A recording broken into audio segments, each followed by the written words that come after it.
হুম, চলো আজকে তোমাদেরকে আমি ন্যারেশন চেঞ্জের যেটা লাস্ট পার্ট অর্থাৎ এক্সক্লেমেটরি সেন্টেন্স, সেই এক্সক্লেমেটরি সেন্টেন্সকে দিয়ে কিভাবে ন্যারেশন চেঞ্জ করবে, অর্থাৎ how to change narration from direct to indirect.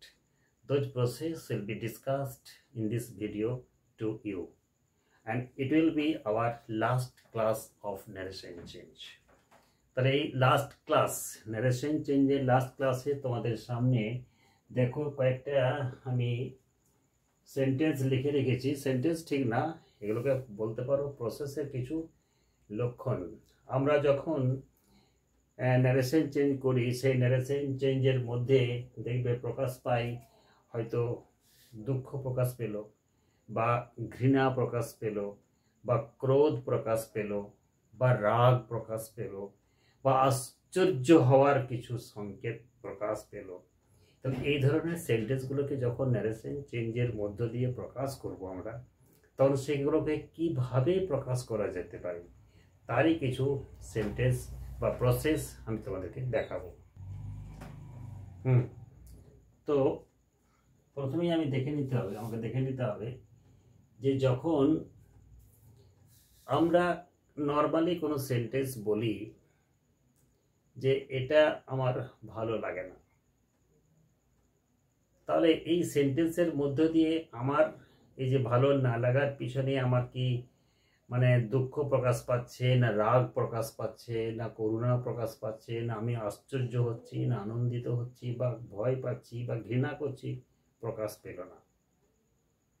কিন্তু আমি যখন কোনো একটা আবেগমূলক বাক্য, আবেগমূলক শব্দ ব্যবহার করব, তখনই কিন্তু সেটাতে এক্সক্লেমেটরি বা এক্সক্লেমেশন প্রকাশ পাবে।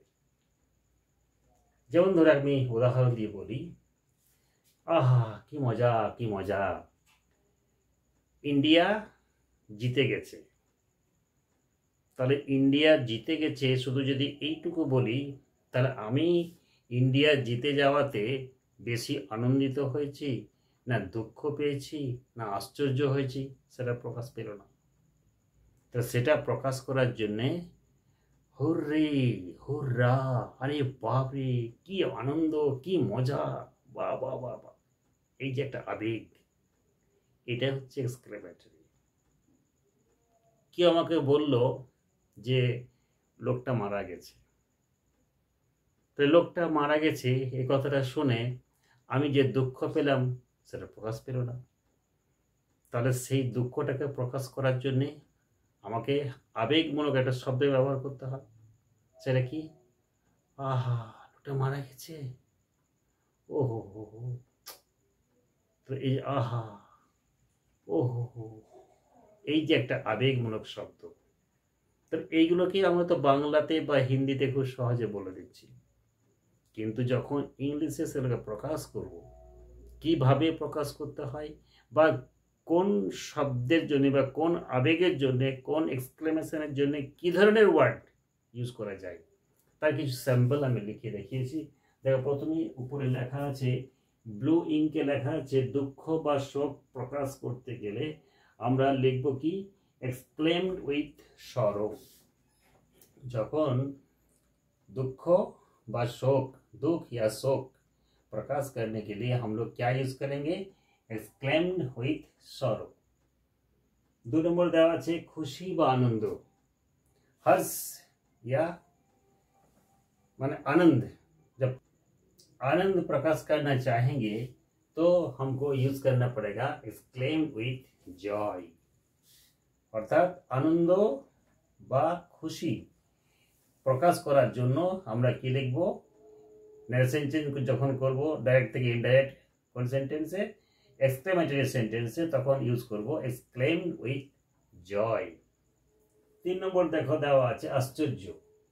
যখন কোনো কিছু দেখে আমি আশ্চর্য হয়ে গেলাম, অবাক হয়ে গেলাম, এই আশ্চর্য বা অবাক হয়ে যাওয়া যখন প্রকাশ করব, তখন কি ইউজ করব? তখন আমি ইউজ করব এক্সক্লেমড উইথ সারপ্রাইজ। ঠিক আবার যদি রাগ বা ক্রোধ প্রকাশ করি, তখন এক্সক্লেম উইথ অ্যাঙ্গার। আবার যদি তিরস্কার বা ঘৃণা, আমি কেউ হয়তো কোনো কাজ করেছে, সেই কাজটি তার প্রতি ঘৃণা বোধ করছি, তাকে অপমান করলাম, ঠিক এটা করতে হয় নাকি, এটা করা উচিত হয়েছে, যা খুশি তাই পেয়ে গেছে একেবারে, তাই যে তাকে তিরস্কার করছি, ঘৃণা করছে ওর কাজটাকে।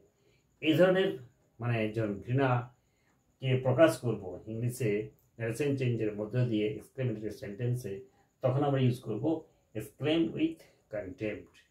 তাহলে প্রথমে তোমাদের ডিউটি বা কাজ হবে এইটাকে টোটাল একটা খাতাতে নোট করে নেওয়া বা এটাকে স্ক্রিনশট নিয়ে নেওয়া। এরপর প্রত্যেকটা আমি একটা করে এক্সাম্পলের মধ্য দিয়ে তোমাদেরকে সেটা বোঝানোর চেষ্টা করছি। তো চলো এখন আমি এই লেখাগুলো মুছে দিচ্ছি এবং কতগুলো এক্সাম্পলের মধ্য দিয়ে তোমাদেরকে এক্সাম্পলের মধ্য দিয়ে বোঝানোর চেষ্টা করছি, ঠিক আছে? দেখো, নাম্বার 1 লেখা আছে, the lady said, alas I am ruined. Alas, এই এলাস ওয়ার্ডটাতে কি প্রকাশ পায়? দুঃখ। মহিলাটি বলল, আমি বরবাদ হয়ে গেলাম, मैं बर्बाद हो गई हूँ। তাহলে এই যে মহিলাটা এলাস শব্দটার মধ্য দিয়ে কি প্রকাশ করছে? দুঃখ প্রকাশ করছে। তাহলে আমি আগেই বললাম দুঃখ প্রকাশ করলে কি লিখবো? Exclaimed with sorrow. তাহলে অ্যান্সারটা দেখো, লেখো দ্য লেডি,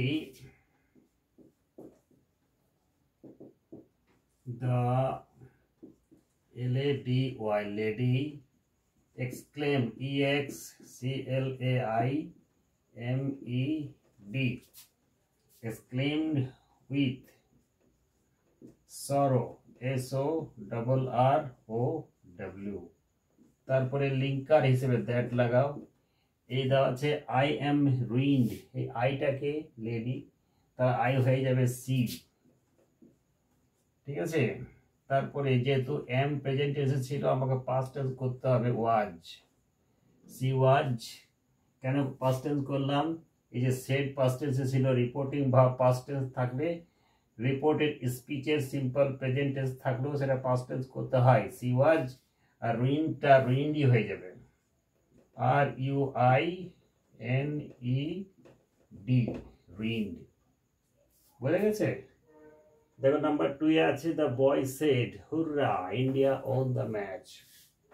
ছেলেটা বলল, কি মজা, ইন্ডিয়া ম্যাচটা জিতে গেল। তাহলে ইন্ডিয়া ম্যাচটা জিতে গেল, একটা জিত হয়েছে ইন্ডিয়ার। তাহলে এতে কি হচ্ছে? এই হুররা ওয়ার্ডটার মধ্য দিয়ে আনন্দ প্রকাশ পাচ্ছে। তাহলে এটাতে কি লিখতে হবে? এটাতে একই রকম ভাবে লেখা নিয়ম হচ্ছে গা।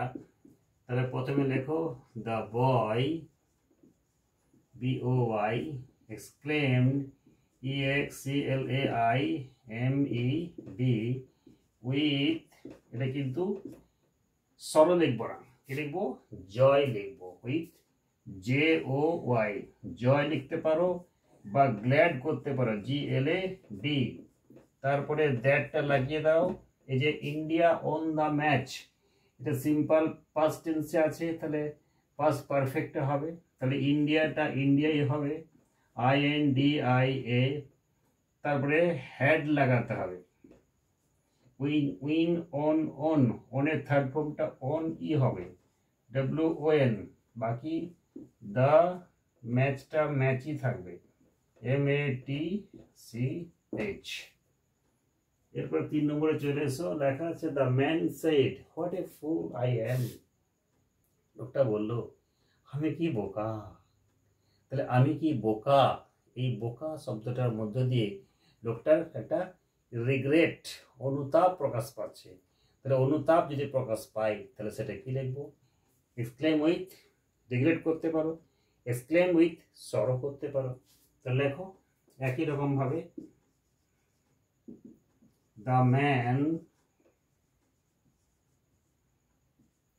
exclaimed, CLAIMED, with regret, REGRET, অথবা sorrow, SORROW। তারপরে দ্যাট লাগাও। এই যে what a full I am, এই যে হোয়াট, এই হোয়াটের মানে হচ্ছে খুব বেশি, আমি কি বোকা, অর্থাৎ আমি খুবই বোকা। তাহলে এই আইটা কি হবে, আইটা হয়ে যাবে হি, তারপরে এম থাকার জন্য এটা হয়ে গেল পাস্ট টেন্স ওয়াজ, হি ওয়াজ। তাহলে হোয়াটটা হয়ে গেল ভেরি, VERY, হি ওয়াজ, তার আগে এ, হি ওয়াজ এ ভেরি ফুল, FOOL, ফুল। তাহলে এইভাবে আমরা এক্সক্লেমেটরি সেন্টেন্সের ন্যারেশন চেঞ্জ করতে পারি। তাহলে আমি আরেকবার বলে দিই, যদি দুঃখ প্রকাশ পায় তাহলে এক্সক্লেম উইথ সরো লিখবে, যদি আনন্দ প্রকাশ পায় তাহলে এক্সক্লেম উইথ জয় বা গ্ল্যাড লিখবে, যদি আশ্চর্য হয়ে যাও কোনো কিছু ঘটনা দেখে বা কোনো কিছু শুনে যে তাহলে তখন তোমরা এক্সক্লেম উইথ সারপ্রাইজ লিখবে, যদি সেটা নিজের অনুতাপ প্রকাশ পায়নি বা মানে নিজ কৃতকর্মের জন্য আফসোস প্রকাশ করো তখন এক্সক্লেম উইথ রিগ্রেট করতে পারো, সরো করতে পারো। তাহলে এইভাবে আমরা ন্যারেশন চেঞ্জ করতে পারি। তা আশা করি ন্যারেশন চেঞ্জের যতগুলো পার্ট, অর্থাৎ পাঁচটা পার্টের যতগুলো ভিডিও আমি দিয়েছি, প্রত্যেকটা ভিডিওর মধ্য দিয়ে ন্যারেশন চেঞ্জটা আমরা মানে ক্লিয়ার করার চেষ্টা করলাম। যদি তোমাদের এই ক্লাসগুলো ভালো লেগে থাকে তাহলে অবশ্যই চ্যানেলটাকে তোমরা বন্ধুদের মধ্যে শেয়ার করে দিও। যদি চ্যানেলে নতুন হয়ে থাকো অবশ্যই এটাকে সাবস্ক্রাইব করে দেবে, বেল আইকনটা টিপে দেবে।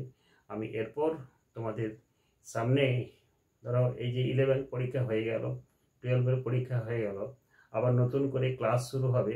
এবারে তোমাদের কাছে, তোমাদের জন্য আমি কি করব, 11-12 গ্রামার বই থেকে যে গ্রামারগুলো সাধারণত টেক্সচুয়াল গ্রামার থাকে সেরকম কিছু ভিডিও নিয়ে অবশ্যই আসবো। তবে তার আগে নন টেক্সচুয়াল গ্রামার এর প্রসেসগুলো তোমাদের অবশ্যই শিখিয়ে দেবো।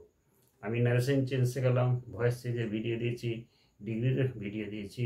এরপরে আমার ক্লাসে তোমাদের জন্য নিয়ে আসবো ট্রান্সফরমেশনের মধ্য দিয়েও তোমরা অনেক কিছু জানতে পারবে। তো চলো, আজকে আর ভিডিওটা লেন্দি করছি না, বড় করছি না, আজকের কাজটা আমরা এখানেই শেষ করছি।